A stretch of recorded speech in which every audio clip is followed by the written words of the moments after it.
Sumayyah binti Khibat radhiyallahu anha adalah juga seorang wanita mulia. Tapi saya tidak temukan secara pribadi Sumayyah ini kenapa sebabnya menjadi budak pada saat itu dari suku Makhzum. Yang jelas Sumayyah termasuk orang yang disayangi oleh tuannya Al-Mughirah, kemudian juga sama Yasir. Maka Al-Mughirah pun menikahkan keduanya. Menikahlah dua orang manusia mulia ini, dan akhirnya Allah karunia mereka anak yang diberi nama Ammar, tokoh kita. Teman-teman sekalian, berjalan waktu datanglah risalah kenabian, dan pada saat itu Yasir, Sumayyah dan Ammar adalah keluarga yang miskin. Mereka hidup sebagai pegawai, semuanya bekerja untuk Bani Makhzum. Ammar bin Yasir sempat lewat ke Darul Arqam, mendengarkan tentang keislaman, lalu dia syahadat, masuk Islam dengan sangat mudah. Intinya dia langsung mengucapkan syahadat. Pada saat dia pulang ke rumahnya, dia jelaskan Islam kepada Yasir dan Sumayyah, ibu dan ayahnya. Maka keduanya pun tidak ragu untuk menerima Islam, karena di antara konsep yang disebarkan oleh Nabi SAW di Mekah adalah selain tauhid yang difokuskan untuk menyembah Allah satu, tidak ada Tuhan yang lain di langit dan di bumi, dan semua ini berhala adalah makhluk batu. Dari sisi yang lain, secara sosial, Nabi SAW mengatakan dalam Islam tidak ada perbedaan antara orang Arab dan orang Ajam, orang kaya dan orang miskin, kecuali dengan ketakwaan. Maka budak-budak pun punya level yang sama. Sholat tidak perlu di saf belakang, boleh di saf depan.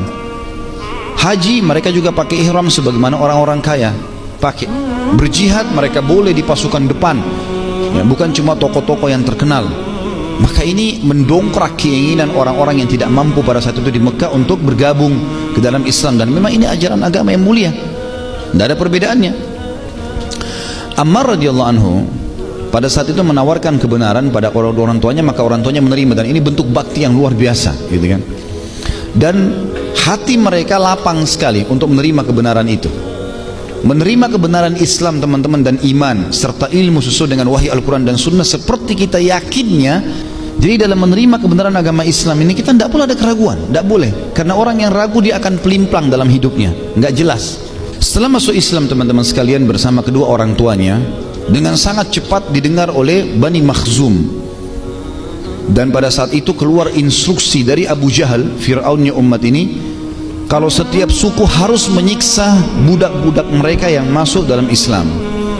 Maka Bani Makhzum rame-rame menyeret pada saat itu Ammar, Yasir, sama juga Sumayyah radhiyallahu anhum ajma'in. Ditariklah, diseret.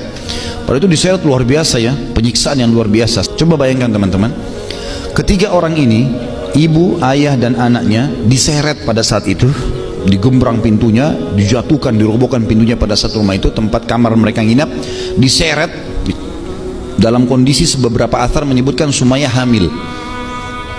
Diseret, ya, kemudian ditarik, ya, rame-rame, digotong gitu, rame-rame, diseret di padang pasir, ditarik sampai ke padang pasir.